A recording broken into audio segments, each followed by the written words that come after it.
Okay, in this video we're going to take a look at another way to solve a system of equations without drawing a picture. And this way is called linear combination, but I like to call it elimination.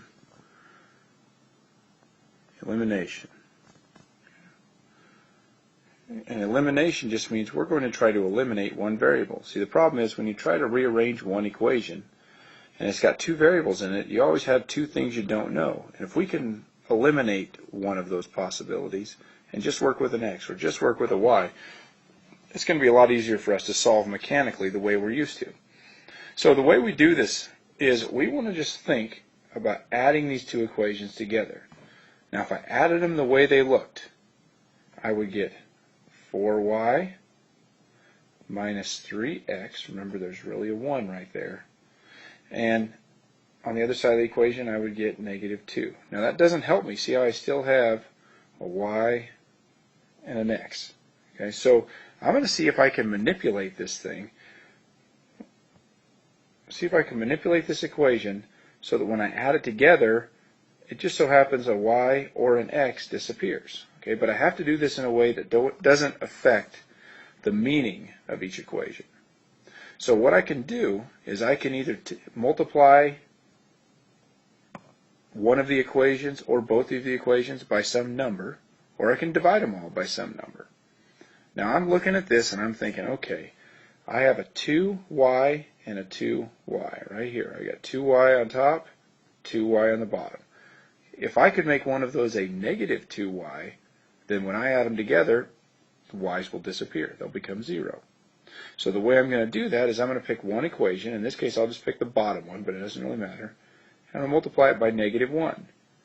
But if I decide to multiply this by negative 1, I have to multiply everything in the equation by negative 1 to keep the meaning the same. Okay, so let's see where this would get us. I'm going to rewrite these equations. 2y plus 1x equals 4. And then after I multiply the bottom one by negative 1, I get negative 2y plus 4x equals positive 12. Oh, mistake. Yeah, even I make them.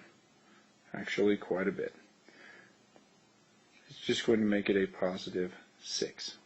Okay? So, let's try this and just see where it gets us. So now that we've changed the bottom equation, without changing its meaning, we just multiplied everything by negative 1. Let's see what happens when we add them together. 2y plus negative 2y gives me 0y, which is something I don't even have to write. I can just ignore it because there's nothing there.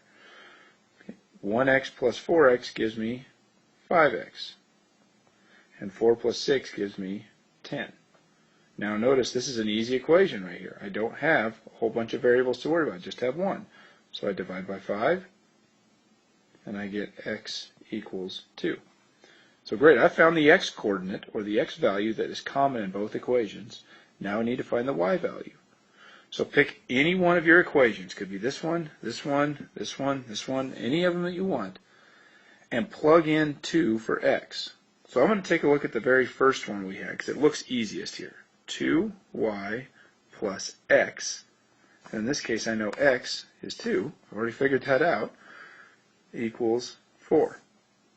Now once again I have an easy equation. I can subtract 2 from both sides, and I get 2y equals 2, y must be 1, and I get 2, 1 as a solution. Okay, so that's a way of doing it algebraically without a picture.